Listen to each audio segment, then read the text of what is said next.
Depuis plusieurs jours, les Algériennes et les Algériens vivent au rythme de la dégringolade du dinar algérien. Aujourd'hui, 1 euro vaut plus de 285 dinars. Dans certaines régions en Algérie, il a déjà commencé à dépasser la barre des 290. On essaie de faire croire aux Algériennes et aux Algériens que le problème, c'est les importateurs du Kaba. On essaie de faire croire aux Algériennes et aux Algériens que cette envolée de l'euro, c'est à cause des importations de voitures de moins de 3 ans. Que c'est à cause des Algériens, des Harraga qui veulent fuir le pays, tous, et qui achètent beaucoup l'euro. Mais en réalité, cette crise du dinar, ce n'est pas l'euro qui s'envole, c'est le dinar qui s'effondre. Pour une raison très simple.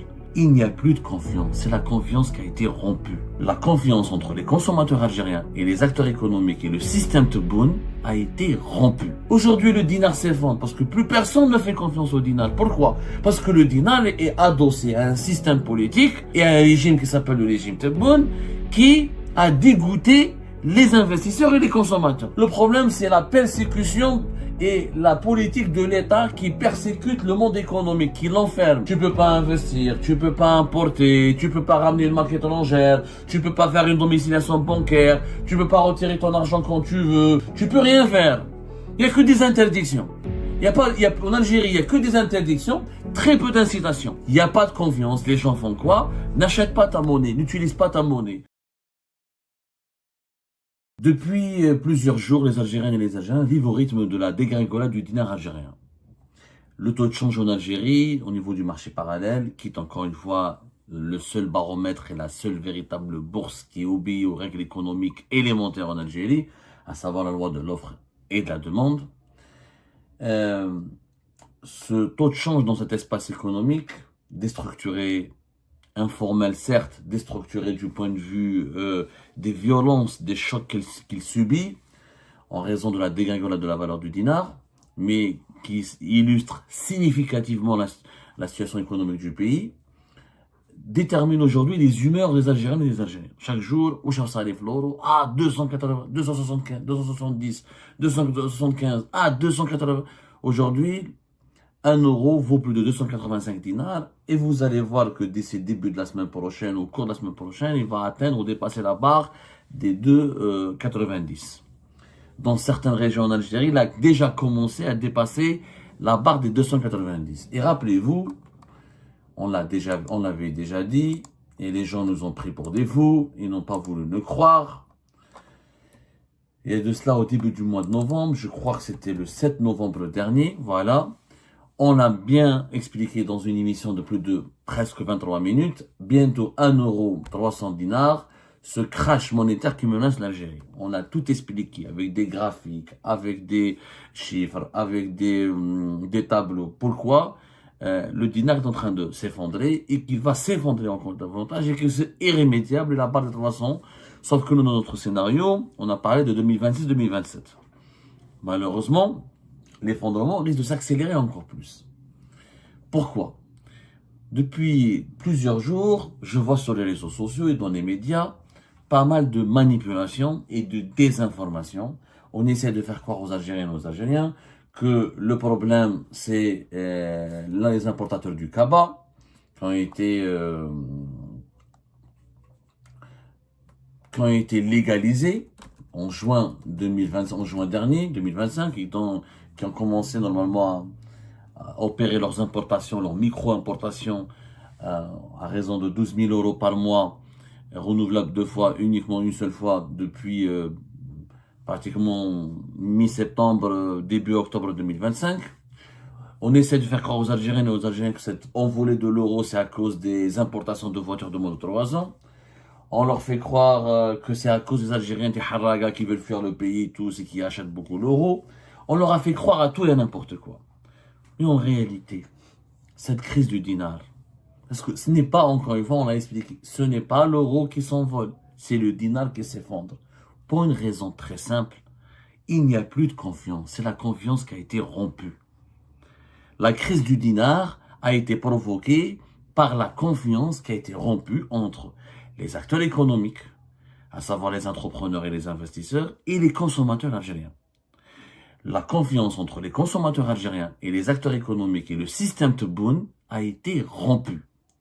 Une monnaie dans un pays s'effondre pour 2 raisons. Il y a les raisons conjoncturelles liées à la croissance économique du pays, liées à ses exportations, à ses recettes en devises, liées à des décisions politiques ou économiques locales, récentes ou conjoncturelles. C'est des raisons conjoncturelles et les raisons structurelles. Les raisons structurelles, elles sont toutes liées à une notion fondamentale en économie, la confiance. Depuis l'aube de l'humanité, quand le commerce a commencé, depuis que les Phéniciens ont commencé à faire du commerce, depuis que les Incas et les Mayas ont commencé à faire du commerce, depuis que les pharaons ont commencé à faire du commerce, depuis que la monnaie a été inventée, depuis que le commerce et l'économie, les premières activités économiques de l'humanité ont commencé, tout est basé sur la confiance. La confiance. Je traite, je fais du commerce, je traite avec, je crée de la richesse avec, je partage de la richesse, je te propose du troc, ou j'achète ce que tu produis et je te vends ce que je produis sur la base de la confiance. Ça veut dire quoi la confiance? Ça veut dire que je crois en toi, je n'ai pas d'inquiétude à travailler avec toi, je ne me sens pas en insécurité avec toi et j'ai envie de partager des intérêts avec toi. Quand ces notions disparaissent, il n'y a pas d'économie. Et ces notions ont disparu en Algérie. Pourquoi? On l'a expliqué encore une fois dans une autre émission. Allez-y voir notre émission qui a été faite au milieu de l'été. Comment Tebboune Zik ont provoqué la fuite des entrepreneurs et la chute du dinar algérien. C'était le 30 octobre 2025, la fin du mois.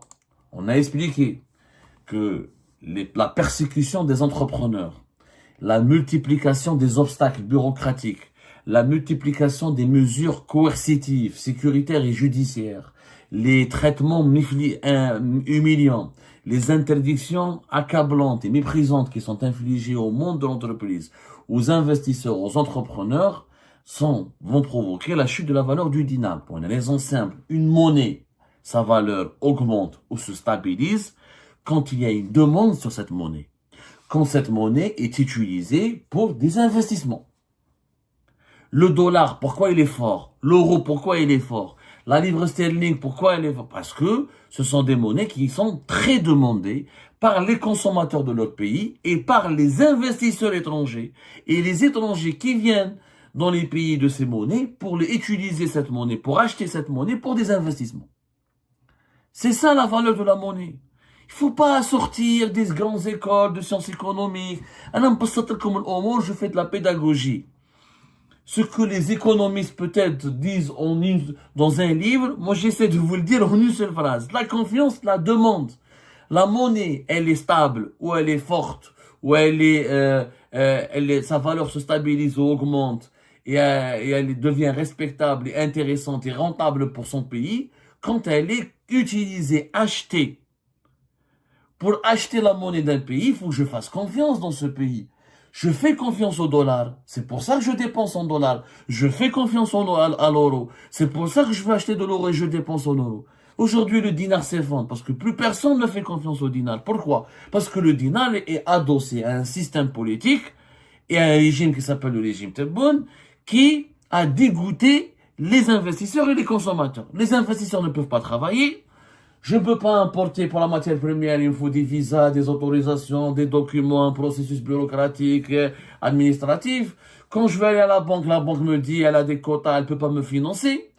Quand sans matière première, sans outils de production, je ne peux pas faire une usine, donc je ne peux pas investir.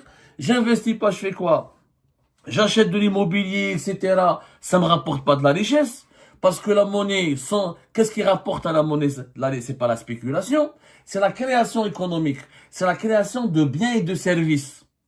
C'est pas l'immobilier. L'immobilier rapporte de l'argent dans les pays, il y a des touristes. Est-ce qu'il y a des touristes qui viennent chez nous? Moi, j'ai des dinars. Il n'y a pas de touristes, donc je peux pas leur vendre ma monnaie. Je fais quoi? Les touristes ne viennent pas, parce que l'Algérie ne les attire pas, ne les séduit pas. Donc, les Algériens de l'étranger, ils voient que la monnaie, ils voient que le pays est instable, il y a trop de difficultés, trop de problèmes, trop de corruption, trop d'instabilité. L'instabilité, c'est même pas la corruption. La corruption n'a jamais été un frein au développement. Dans tous les pays, il y a des pays qui se sont beaucoup développés, qui sont restés très corrompus. Le Brésil, l'Afrique du Sud, la Turquie, c'est des pays corrompus, mais qui se sont développés. La Thaïlande et d'autres pays qui ont réussi à se développer, à avoir des codes de croissance économique élevés, ou à intégrer les pays des BRICS, alors qu'ils sont très corrompus. Le problème, c'est pas la corruption. Le problème, c'est la persécution et la politique de l'État qui persécute le monde économique, qui l'enferme. Tu peux pas investir, tu peux pas importer, tu peux pas ramener une marque étrangère, tu peux pas faire une domiciliation bancaire, tu peux pas retirer ton argent quand tu veux, tu peux pas acheter de l'immobilier avec du cash, tu peux rien faire. Il y a que des interdictions. En Algérie, il y a que des interdictions, très peu d'incitations. Les incitations théoriques qui existent dans la loi de finances, dans les lois de finances, dans le code sur les investissements, ouais, les différentes lois ou différents dispositifs qui encadrent les investissements, sont des lois, c'est des avantages théoriques qui sont totalement supprimés quand on ne donne pas la possibilité au consommateur et à l'investisseur de faire ce qu'il veut de son argent. On dit aux Algériennes et aux Algériens, n'achetez pas les appartements en cash. Ok, mais quand tu vas à la banque algérienne pour faire une carte bancaire, pour avoir un carnet de chèque, il n'y a pas d'économie numérique, il n'y a pas de paiement en ligne développé, il n'y a pas de paiement mobile développé. Oudgouli n'utilise pas le cash. Développement le paiement en ligne, développement le paiement mobile, خليني نجيب une carte de paiement internationale, des distributeurs de billets partout, faut numériser, développe, modernise le pays, je ne dépense pas en cash. On fait que des interdictions. Et tout ce qui est positif, ça reste que des annonces, mais sur le terrain, il n'y a rien. On a toujours le monopole des banques étatiques. Les banques en ligne, on a fait une loi pour les jeux, pour les autoriser, mais on les a soumis à un dispositif qui n'a aucun sens puisqu'elles doivent être adossées à des banques traditionnelles. Donc, toutes les avancées annoncées par le gouvernement ou par le régime Tebboune sont soumises à des mesures coercitives, d'interdiction, de contrôle, de surveillance. L'État étouffe.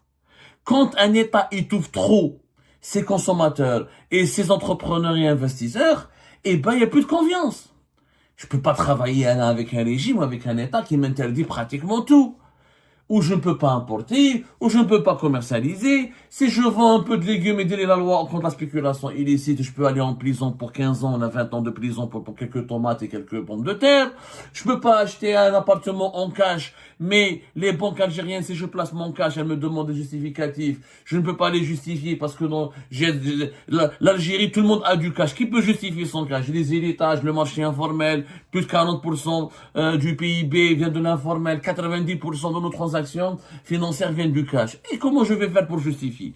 Il me demande de ne pas utiliser le cash, mais il n'y a pas ni les banques en ligne, ni les cartes de paiement, ni les distributeurs, etc. Les contradictions sont lambda.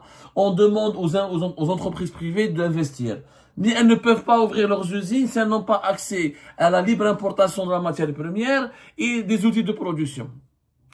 Et les contradictions sont légion. Et on l'a déjà dit, cette politique de Tebboune va bousiller la confiance. Il n'y a pas de confiance. Les gens font quoi? N'achètent pas ta monnaie, n'utilisent pas ta monnaie. Ils vont se diriger vers les monnaies des espaces économiques ou des États qui inspirent la confiance. L'Union européenne inspire la confiance. La justice est indépendante, les économies sont ouvertes, l'investissement est encouragé, la propriété privée elle est protégée, etc., etc. Donc c'est pour ça que j'utilise l'euro. Ou j'utilise le dollar, qui est la monnaie d'une grande puissance économique, stable, où les pays, où les entreprises ne sont pas réprimées, la liberté d'entreprendre, elle est respectée. Et la liberté de consommer, elle est respectée. Aujourd'hui en Algérie, tu peux ramener une voiture à l'étranger, c'est compliqué. Acheter sur Shein, sur Alibaba Express, ça devient compliqué. Avoir une carte de paiement Paysera, on t'accuse de blanchiment d'argent. Tout est pratiquement interdit. Tout est pratiquement interdit. Même ce qui est autorisé, il est autorisé à des doses extrêmement relatives et insignifiantes. Si tu dépasses un certain seuil, eh ben, tu tombes dans l'illégalité et tu risques la prison, les arrestations, etc. Les commerçants, t'as pas le droit de vendre ce produit, et on veut plafonner les prix, mais quand tu plafonnes les prix, donc tu empêches, tu touches aux bénéfices des commerces, etc., et des entreprises, etc., les salaires sont très faibles. Et alors, je ne sais pas comment tu peux améliorer la situation d'un pays si tu libères pas la consommation et les investissements. Ça s'arrête là. Il ne faut pas sortir d'une grande école économique. L'État, lui, il imprime de l'argent pour lui. L'État, il dépense beaucoup. Les budgets de l'armée, de la présidence, des ministères augmentent énormément. Les salaires des fonctionnaires et des agents de l'État augmentent énormément. Mais tout ce qui ne concerne pas l'État est soumis à la surveillance, à la restriction, aux diminutions, aux autorisations, aux contrôles les plus stricts. Et comment tu peux travailler, comment tu peux faire confiance dans un tel pays, dans un tel État, c'est pas le pays qui cause problème, c'est le système. C'est le système de gouvernance qui est mauvais. Le système de gouvernance, la crypto-monnaie, elle est interdite. On m'a dit, Goulouk n'utilise pas le cash. Mais c'est contradictoire. C'est totalement contradictoire. Ça n'a pas de sens. Donc, on est dans un cercle vicieux. On gère depuis 5 ans, depuis l'instauration du régime Tebboune, les entrepreneurs et les consommateurs algériens sont en train de naviguer ou de flirter avec les interdictions, de jongler avec les interdictions pour pouvoir survivre, pour pouvoir végéter. Les banques officiellement donnent des crédits à qui? Et quand tu veux utiliser ton crédit pour investir, tu peux pas ramener les machines de l'étranger, tu peux pas ramener la matière première depuis l'étranger. Et pourquoi tu me donnes un crédit alors? Ou mais un le crédit, ça n'a pas de sens. Et la monnaie s'effondre et on nous dit que le trésor public n'est pas impacté. Alors certains théoriciens du pouvoir Tebboune, ils disent que les partisans du régime, 55 que les Algériens, les vendeurs de voitures, l'économie n'est pas impactée. Bien sûr qu'elle est impactée, elle est très très impactée. Quand les Algériens, par exemple, de l'étranger, ils vont que par le marché informel pour acheter les devises. C'est des recettes fiscales qui échappent à l'État algérien. Quand les commerçants, par exemple, sont obligés de augmenter les prix de tout ce qu'ils ramènent depuis l'étranger à travers le cabas, à travers la contrebande ou à travers des importations personnelles ou à travers leurs activités personnelles, les laboratoires de pharmacie, les vendeurs d'électroménager, les vendeurs de vêtements et tout ça, ils vont financer avec quoi? Ils vont les financer avec en achetant l'euro qui est au niveau du square, pas au niveau du taux de change officiel. Donc, quand ils vont revendre les produits qu'ils vont acquérir à l'étranger, ils vont augmenter les prix. Si les prix augmentent beaucoup, les consommateurs algériens ne pourront pas les acheter. Du coup, la récolte de la TVA, les recettes qui viendront de la TVA vont beaucoup baisser. Elles vont beaucoup baisser. Donc, c'est sur le trésor public qui est impacté. Ne dites pas que le trésor public n'est pas impacté. Il faut arrêter de mentir.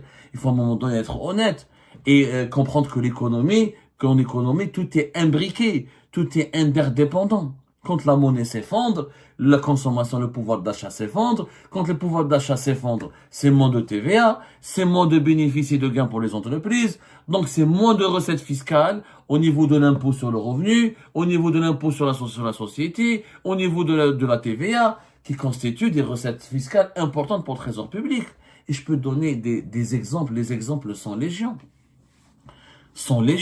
Si le dinar, ça s'effondre, les gens ne vont pas acheter, ne vont pas investir en Algérie. Les promoteurs immobiliers qui ont construit des logements, ils vont pas les vendre. S'ils vendent pas, ils vont pas payer des impôts, ils vont pas verser des bénéfices au trésor public, etc. C'est une chaîne, l'impact, il est là. Tout ça parce que la confiance, elle est rompue. La solution pour d'abord sortir l'Algérie de ce marasme économique est de rétablir la confiance. La confiance, pour qu'elle soit rétablie, elle est très simple. Respecter la liberté d'entreprendre. Respecter la liberté de consommer et ouvrir le pays à la modernité, à la liberté d'échanger, des échanges économiques, la liberté des transactions, la liberté de créer des entreprises, la liberté de ramener de la matière première, la liberté de ramener des machines, de ramener un produit de l'étranger. C'est ça qui va restaurer la confiance. Et c'est la confiance qui va permettre ensuite de créer des richesses, de juguler, d'arrêter l'effondrement de la monnaie, de stabiliser la valeur de la monnaie, de créer des emplois, d'élever ensuite les salaires et de ramener des recettes fiscales pour le trésor public du pays. Il faut rétablir la confiance. Mais qui peut comprendre ces notions élémentaires quand on est aujourd'hui dirigé par des dirigeants aveugles, fanatiques, intolérants et qui sont violents, qui sont dans la violence, qui pensent qu'on va régler les problèmes économiques du pays dans la violence. L'économie, ce n'est pas la politique. En politique, tu peux mettre en prison tes opposants, tu as réglé le problème. Tu n'as pas de critique, tu n'as pas d'opposition. En économie, tu peux pas mettre en prison des notions économiques ou des concepts économiques ou des réalités économiques. Tu vas juste aggraver les problèmes de ton pays, son instabilité, et tu vas vers la faillite financière. La gestion violente de l'économie algérienne et la gestion, pas la persécution, pas la surveillance, pas la répression, elle est en train de provoquer ce crash monétaire qui n'hésitera pas qui ne va pas manquer plutôt par la suite de provoquer un crash économique. Et ben voilà, c'est la fin de cette vidéo. Je vous remercie toutes et tous, comme d'habitude, pour avoir suivi la vidéo jusqu'à la fin. N'oubliez pas de nous laisser vos commentaires et vos réactions sur le sujet de cette vidéo et de partager le contenu si ça vous intéresse. Et je tiens toujours à remercier nos abonnés et les personnes qui réagissent de façon régulière sur nos vidéos et qui nous suivent et qui nous laissent des commentaires. Donc, merci beaucoup pour votre dynamisme et pour votre sens de partage et de discussion. Donc voilà, sans vous, ce contenu n'a pas vraiment de valeur sans cette communauté qui ne cesse de s'accroître. Donc merci beaucoup et à la prochaine dans une nouvelle vidéo. Au revoir.